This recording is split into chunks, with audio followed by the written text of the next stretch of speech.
Hello everyone, स्वागत है आप सबका एक बार फिर से हमारे YouTube channel EDU online a platform to serve पे। साइंस का टॉपिक हम कवर कर रहे थे डिजीज़ वाला। आज का हमारा जो टॉपिक है that's disease cause by virus, और जिसका हम जो फर्स्ट पार्ट है वो पहले हमारे लास्ट वीडियो में कर चुके हैं। This is part 2। आज जो डिजीज़ हमें देखनी है वो डायरेक्ट कॉन्टैक्ट डिजीज़ हम देखेंगे, ठीक है। So the first one is acquired immunodeficiency syndrome, ठीक है। एड्स, जिसे आपने एड्स के नाम मतलब एड्स कॉमनली आप सुनते हैं। कॉज क्या है? Human immunodeficiency virus. HIV virus की वजह से एड्स होता है। This is the symbol for solidarity with HIV positive people, ठीक है। अब अगर किसी को HIV एड्स का प्रॉब्लम है, अच्छा, there is a misconception in our society के या अगर हमने पढ़ा नहीं है इसके बारे में तो हमें नहीं पता होता। यूजुअली मिसकंसेप्शन ये रहता है कि if a person has HIV in his body तो उसे एड्स का प्रॉब्लम मतलब कन्फर्म है कि उसे एड्स है, बट ऐसा नहीं होता है। वायरस के सिर्फ बॉडी में एंटर कर जाने से एड्स का प्रॉब्लम होना कन्फर्म नहीं होता है, ठीक है। वायरस जब हम कॉज करता है, जब हमें लेटर स्टेजेस पे पता चलता है कि वायरस हमारी बॉडी में एंटर कर चुका है, देन द प्रॉब्लम अकर्स, तब एड्स का प्रॉब्लम हो जाता है, ठीक है। इनिशियल स्टेजेस पे ही अगर इसको डायग्नोज कर लिया जाए तो एड्स के प्रॉब्लम से बचा जा सकता है, ठीक है। देन सिम्टम्स की अगर हम बात करें, इनिशियल स्टेजेस में इन्फ्लुएंजा लाइक इलनेस आपको देखने को मिलेगी, लाइक सिंपल जो कोल्ड का फीवर वगैरह, ठीक है। बाद में मतलब जैसे जैसे टाइम बढ़ता जाता है, जैसे जैसे टाइम होता जाता है हमारी बॉडी में वायरस को, तो बहुत टाइम तक ये कोई सिम्टम्स नहीं दिखाता है, ठीक है। बट इंटरनली हमारे इम्यून सिस्टम के साथ इंटरफेरेंस चलती रहती है, ठीक है। होता क्या है, HIV वायरस जब किसी भी नॉर्मल इंसान की बॉडी में एंटर कर लेता है, इंटरनली वो हमारे इम्यून सिस्टम को इफ़ेक्ट करना शुरू कर देता है, ठीक है, और रिस्क बढ़ा देता है, हमारे इम्यून सिस्टम को वीक करता है। बट सिम्टोमेटिक नहीं, बीच में कुछ इनिशियल स्टेजेस में कुछ इन्फ्लुएंजा लाइक सिम्टम्स देखने को मिलते हैं, एंड देन जो मिडिल स्टेज आप कह सकते हैं, तो ये बिल्कुल एसिम्टोमेटिक हो जाता है, कुछ टाइम के लिए बिल्कुल कुछ सिम्टम्स नहीं दिखते हैं, बट इंटरनली हमारे इम्यून सिस्टम को वीक कर देता है ये वायरस, और हमारी बॉडी रिस्क पे आ जाती है। हमारी बॉडी को बहुत सी अदर इन्फेक्शंस लाइक ट्यूबरक्लोसिस का प्रॉब्लम हो जाता है। मतलब इम्यून सिस्टम को इतना वीक कर देता है HIV वायरस कि वो सर्टेन अदर इन्फेक्शंस जो हैं उनसे भी फाइट नहीं कर सकता है, ठीक है। और लेटर ऑन जो मतलब जब हमें TB जैसा कुछ डिटेक्ट होता है हमारी बॉडी में, तो वो लेटर स्टेजेस होती हैं, ठीक है। तब तक वायरस जो है वो हमारी बॉडी में हार्म कॉज कर चुका होता है। दीज लेटर सिम्टम्स, ये जो लेटर ऑन स्टेज पे जो हमें सिम्टम्स देखने को मिलते हैं, इसे हम एड्स कहते हैं, ठीक है। देन ट्रांसमिशन की बात करें तो जो मेजर रीज़न होता है ट्रांसमिशन ऑफ HIV वायरस का, दैट्स सेक्शुअल ट्रांसमिशन, ठीक है। Although we have 3 basic types. Sexually transmit होता है, सेक्शुअल कॉन्टैक्ट अगर इन्फेक्टेड पर्सन के साथ है, कोई हेल्दी इंसान अगर सेक्शुअल कॉन्टैक्ट में आता है विद एन इन्फेक्टेड पर्सन, तो वायरस ट्रांसमिट हो सकता है, ठीक है। देन वर्टिकल ट्रांसमिशन, मतलब एक मदर अगर इन्फेक्टेड है ड्यूरिंग प्रेगनेंसी, तो फ्रॉम मदर टू चाइल्ड ये ट्रांसमिट हो सकता है, ठीक है। डिलीवरी के टाइम हो सकता है। देन ब्रेस्ट फीडिंग से भी वर्टिकल ट्रांसमिशन हो सकती है ऑफ HIV वायरस, ठीक है। Then blood transmission is another important factor. Infected blood अगर किसी हेल्दी पर्सन की बॉडी में डाल दिया जाए, या हम कह सकते हैं कि जब भी इन्फेक्टेड ब्लड किसी अनइन्फेक्टेड पर्सन की ब्रोकन स्किन के भी कांटेक्ट में आता है, तो थ्रू ब्लड ट्रांसमिशन हो जाती है HIV वायरस की, ठीक है। देन कोर्स ऑफ डिजीज़ अगर हम देखिए कुछ पेशेंट्स जो क्लिनिकली मतलब जिनमें एड्स डेवलप हो चुका होता है, कैन डाई विद इन 2 और 3 मंथ्स, ठीक है, 2-3 सो 2-3 साल का लाइफ स्पैन रहता है इफ़ जो लेटर स्टेजेस हैं वहाँ पे जाके डिटेक्ट हो तो। देन कुछ पेशेंट्स जो हैं वो हेल्दी भी रहते हैं, लाइक 10 इयर्स इन्फेक्शन होने के बाद भी 10 साल तक का लाइफ स्पैन देखा गया है, ठीक है। मेजॉरिटी जो पेशेंट्स हैं उनमें HIV इन्फेक्शन को प्रोग्रेस करने में 8 से 10 साल तक का टाइम लग जाता है, ठीक है, लाइक उस क्रोनिक स्टेज पे पहुंचने के लिए। देन अगर हम स्टेजेस देखें HIV रिलेटेड कंडीशंस की, so the very first one initial होती है एक्यूट स्टेज, ठीक है। 2 to 8 weeks after infection, virus body में एंटर होने के 2 to 8 वीक्स बाद इन्फ्लुएंजा लाइक सिम्टम्स हमें देखने को मिलते हैं, ठीक है। देन ऑल्दो एक्यूट स्टेज है बट ऐसा नहीं है कि वायरस कुछ काम ही नहीं कर रहा होता बॉडी में, ठीक है। इंटरनली हमें मतलब हार्म जो करना होता है वायरस ने वो अपना काम कर रहा होता है। रैपिड मल्टीप्लिकेशन होती है वायरस की और वायरस बॉडी में फैल रहा होता है, ठीक है। देन जो हमारा इम्यून रिस्पॉन्स है वो स्टिमुलेट होता है। एज यू नो कि जो हमारा इम्यून सिस्टम है वो एक डिफेंस की तरह काम करता है हमारे लिए, मतलब हमें डिफेंड करता है फ्रॉम एक्सटर्नल जो भी हार्मफुल एलिमेंट्स हैं, ठीक है। सो बाहर से हमारी बॉडी में जो भी हार्मफुल एलिमेंट्स एंटर करते हैं हमारा इम्यून सिस्टम उनसे फाइट करता है और हमारी बॉडी को प्रोटेक्ट करता है। So this particular virus HIV virus क्या करता है, इम्यून सिस्टम को टारगेट करता है और अब इम्यून सिस्टम स्टिमुलेट हो जाता है जब भी कोई एक्सटर्नल हार्मफुल चीज़ हमारी बॉडी में आती है तो, ठीक है। सो इम्यून सिस्टम का इम्यून रिस्पॉन्स का स्टिमुलेट होना एक्यूट स्टेज में होता है, ठीक है। देन जब हम उससे आगे बढ़ते हैं एक्यूट स्टेज से, देन कम्स लेटेंट स्टेट, ठीक है, जो कि शुरू में एसिम्प्टोमेटिक होती है, ठीक है। सो क्या लाइक 6 months to 10 months या उससे ज़्यादा भी सालों तक भी ये एसिम्प्टोमेटिक रह सकता है कि कोई सिम्टम्स देखने को मिलेंगे ही नहीं, ठीक है। देन ब्लड टेस्ट जो यूजुअली किए जाते हैं फॉर मेनी रीजंस, उनमें HIV का डिटेक्ट होना लाइक उसकी पॉसिबिलिटी बहुत कम हो जाती है इन दिस लेटेंट स्टेज, ठीक है। ऑल्दो जो वायरल रेप्लिकेशन है, जो वायरस का डिवाइड होना है वो कंटिन्यू रहता है, ठीक है। Then comes chronic symptomatic stage, ठीक है, जिसे हम एड्स रिलेटेड कॉम्प्लेक्स स्टेज कहते हैं। फॉर मंथ्स टू ईयर्स ये रह सकती है, लाइक एड्स डेवलप हो चुका है बॉडी में, वायरल रेप्लिकेशन तो कंटिन्यू रहता ही है, ठीक है। देन जो हमारी बॉडी के CD4 सेल्स हैं, T सेल्स हैं या गार्ड सेल्स कह लीजिए, उनमें एक डिक्रीज़ आना शुरू हो जाता है। ये जो HIV वायरस है ये उनका नंबर कम करने लगता है, ठीक है। देन फोर्थ और लास्ट स्टेज, जब जो वायरस है वो इम्यून सिस्टम को इस हद तक इफ़ेक्ट कर चुका होता है कि अब इम्यून सिस्टम किसी भी तरह का डिफेंस मैकेनिज्म परफॉर्म नहीं कर सकता है, ठीक है।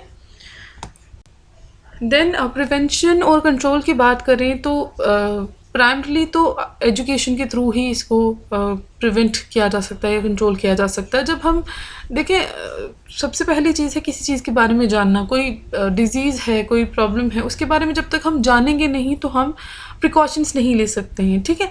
So the first one is education, sorry spelling mistake है यहाँ पे। So through education, then safe sexual intercourse, because sexual intercourse एक मेन रीज़न रहता है ट्रांसमिशन का, ठीक है। सो इसके बारे में भी गाइडेंस एजुकेशन प्रोवाइड करना ज़रूरी है।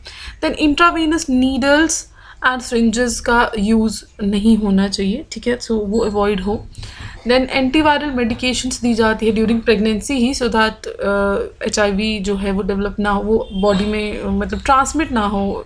एक्चुअली अगर कोई लेडी जिसने कंसीव किया है, जो प्रेग्नेंट है, अगर डिटेक्ट हो जाता है उनकी बॉडी में वायरस, सो कुछ एंटीवायरल मेडिकेशंस दी जाती हैं सो दैट वो ट्रांसमिट ना हो, ठीक है। देन डायग्नोसिस की बात करें तो most commonly anti-HIV antibodies test जो किया जाता है, ब्लड टेस्ट मतलब किया जाता है, ठीक है। देन रूटीन स्क्रीनिंग टेस्ट किए जाते हैं, एलिसा एक टेस्ट है।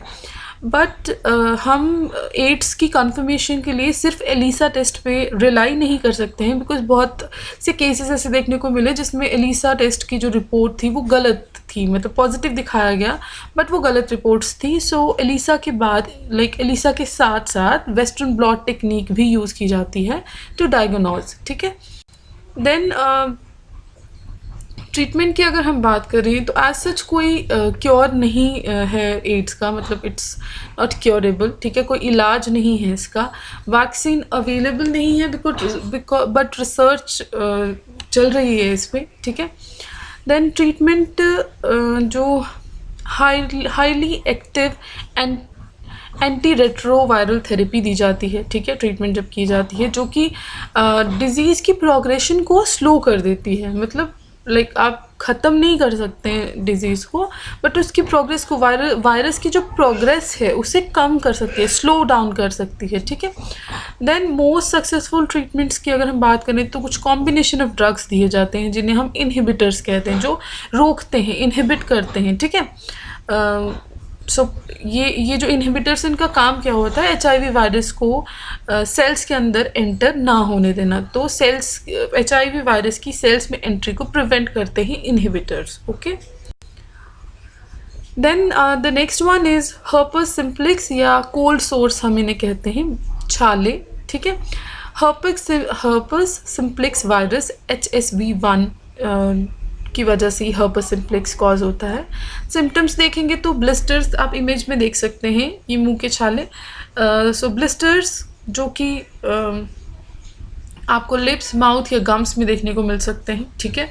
फीवर, स्वोलन लिम्फ नोड्स, ये कुछ सिम्टम्स पेशेंट की बॉडी में आपको देखने को मिल सकते हैं. देन ट्रांसमिशन की बात करें तो डायरेक्ट कांटेक्ट पेशेंट के साथ अगर है तो भी ये ट्रांसमिट हो सकता है. ठीक है. देन इन्फेक्टेड मदर से चाइल्ड में ट्रांसमिट हो सकता है ड्यूरिंग डिलीवरी, क्योंकि वायरस है, सो वायरस कैन गेट ट्रांसमिटेड. अब ये सरफेसेस से ट्रांसमिट नहीं होता है. ठीक है. Because as soon as this HSV1 virus ये बॉडी को छोड़ता है, इट बिकम्स डेड. ठीक है. So it dies as soon as it leaves the body. So surfaces के थ्रू ट्रांसमिशन नहीं होती है. सो डायग्नोसिस की बात करें तो एग्ज़ामिन किया जाता है पेशेंट्स को विद सिम्टम्स जिनमें HSV इन्फेक्शन के सिम्टम्स देखने को मिलते हैं, जैसे कि माउथ, थ्रॉट, फेस पे आपको ब्लिस्टर्स देखने को मिल सकते हैं. देन आई या सेंट्रल नर्वस सिस्टम से रिलेटेड अगर कोई इन्फेक्शन देखने को मिलती है तो उसके थ्रू डायग्नोज किया जा सकता है. देन लेबॉरेटरी टेस्टिंग जिसमें ELISA, PCR जैसे टेस्ट किए जाते हैं. ठीक है. So these are used to diagnose the virus. Then treatment की अगर हम बात करें तो देखिए एंटीवायरल ड्रग्स को यूज़ किया जाता है जो कि वायरस की रेप्लिकेशन को इंटरफेयर करते हैं, वायरस की रेप्लिकेशन को कम करते हैं और जो ट्रांसमिशन के चांसेस हैं उनको भी कम करते हैं. देन देखिए स्टडीज़ जो कि कंटिन्यू चलती ही रहती हैं ऑन डिफरेंट डिजीज़. ठीक है. Different subjects. स्टडीज़ इंडिकेट करती हैं कि ये जो एंटीवायरल्स हैं अगर इन्हें डेली पेशेंट की बॉडी पे यूज़ किया जाता है तो these antivirals can reduce the reactivation rates, क्योंकि देखिए ये जो प्रॉब्लम है ये रीएक्टिवेट हो सकती है. एक बार आपने ट्रीटमेंट करवाया, you will be all right, but ये रीएक्टिवेट हो सकती है आफ्टर सम टाइम. ठीक है. तो ऑल्दो एंटीवायरल्स यूज़ करके हम रीएक्टिवेशन के रेट्स को कम कर सकते हैं, बट एक्सटेंसिव यूज़ अगर किया जाता है इन ड्रग्स का तो पेशेंट की बॉडी समटाइम्स ड्रग रेजिस्टेंस हो जाती है जो कि ट्रीटमेंट फेलियर हो सकता है. ठीक है. अगर पेशेंट की बॉडी ड्रग्स को रेजिस्ट करने लगेगी, मतलब ड्रग रेजिस्टेंस हो जाएगी, रेजिस्टेंट हो जाएगी, तो ट्रीटमेंट नहीं हो पाएगा. ठीक है. Then comes chronic symptomatic stage. ठीक है. जिसे हम एड्स रिलेटेड कॉम्प्लेक्स स्टेज कहते हैं. फॉर मंथ्स टू ईयर्स ये रह सकती है, लाइक एड्स डेवलप हो चुका है बॉडी में. वायरल रेप्लिकेशन तो कंटिन्यू रहता ही है. ठीक है. देन जो हमारी बॉडी के CD4 सेल्स हैं, T सेल्स हैं या गार्ड सेल्स कह लीजिए, उनमें एक डिक्रीज़ आना शुरू हो जाता है. ये जो HIV वायरस है ये उनका नंबर कम करने लगता है. ठीक है. देन फोर्थ और लास्ट स्टेज जब जो वायरस है वो इम्यून सिस्टम को इस हद तक इन्फेक्ट कर चुका होता है, इफ़ेक्ट कर चुका होता है कि अब इम्यून सिस्टम किसी भी तरह का डिफेंस मैकेनिज्म परफॉर्म नहीं कर सकता है, ठीक है।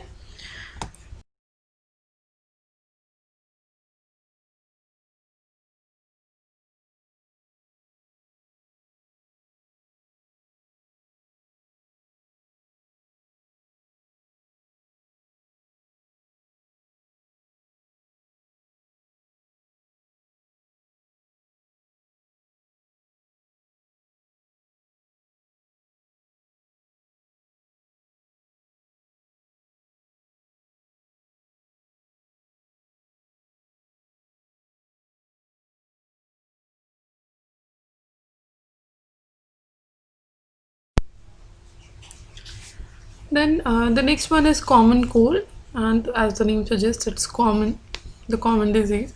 So caused by different viruses, ठीक है, corona virus, influenza virus.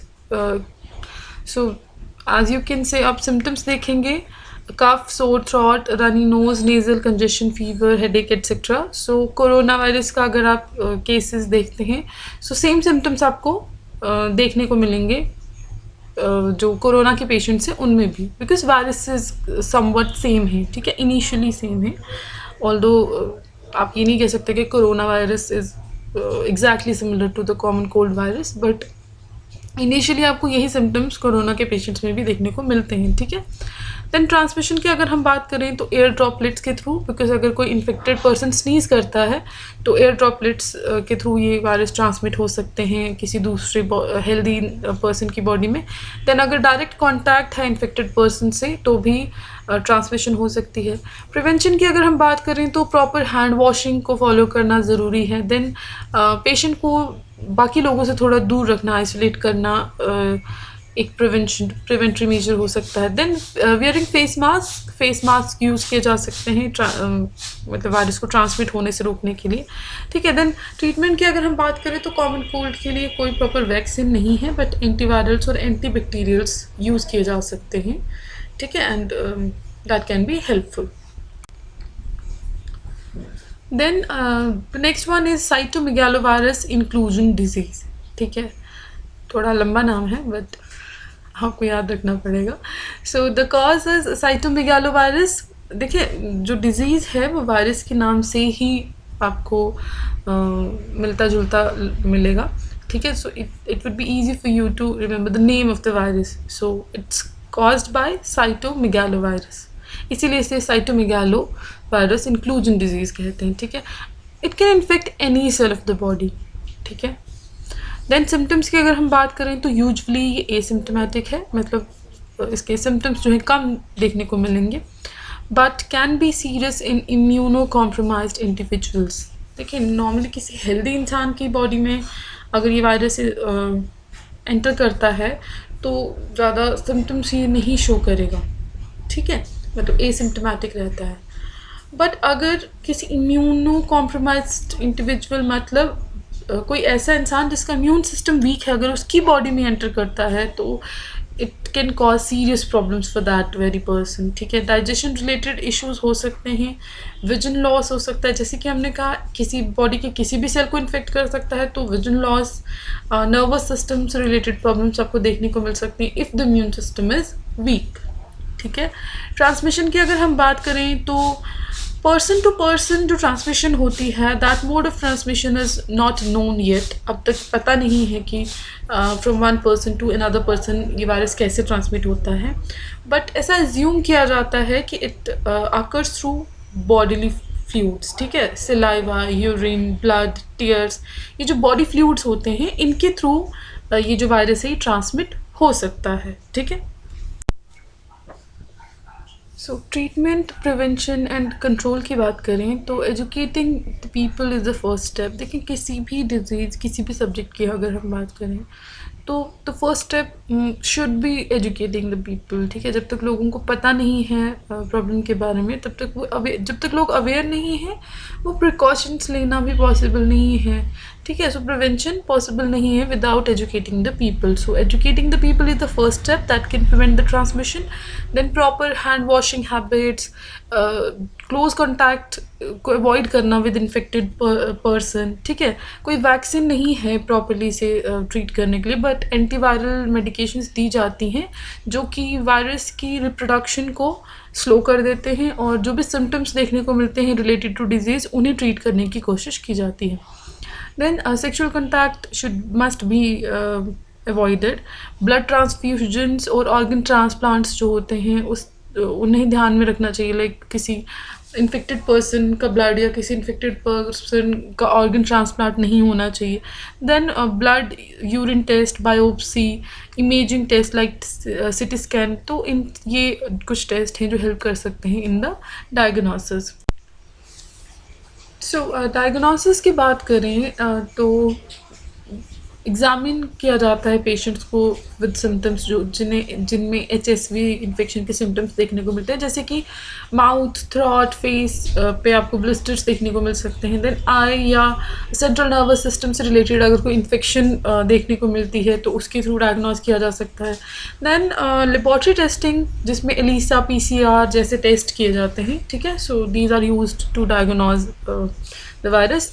Then treatment की अगर हम बात करें तो देखिए एंटीवायरल ड्रग्स को यूज़ किया जाता है जो कि वायरस की रेप्लिकेशन को इंटरफेयर करते हैं, वायरस की रेप्लिकेशन को कम करते हैं, और जो ट्रांसमिशन के चांसेस हैं उनको भी कम करते हैं। देन देखिए स्टडीज़ जो कि कंटिन्यू चलती ही रहती हैं ऑन डिफरेंट डिजीज़, ठीक है, डिफरेंट सब्जेक्ट्स। स्टडीज़ इंडिकेट करती हैं कि ये जो एंटीवायरल्स हैं, अगर इन्हें डेली पेशेंट की बॉडी पे यूज़ किया जाता है तो these antivirals can reduce the reactivation rates, क्योंकि देखिए ये जो प्रॉब्लम है ये रीएक्टिवेट हो सकती है। एक बार आपने ट्रीटमेंट करवाया, you will be all right, but ये रीएक्टिवेट हो सकती है आफ्टर सम टाइम, ठीक है। तो और देन हेपेटाइटिस, देखिए hepatitis different type of viruses से कॉज होता है। So this comes under viral hepatitis. So hepatitis B की हम बात करते हैं।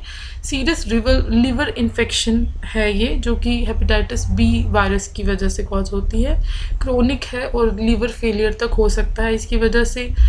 कोई वैक्सीन अगर हम हेपेटाइटिस बी के लिए यूज़ करते हैं, दैट कैन प्रिवेंट, मतलब उसकी रिप्रोडक्शन को रोक सकता है, कम कर सकता है। बट हेपेटाइटिस का जो वायरस है, वो जो डैमेज कॉज कर देता है, उसको क्योर करने का कोई तरीका नहीं है, ठीक है। प्रिकॉशंस ली जा सकती हैं to prevent the spreading of virus to another.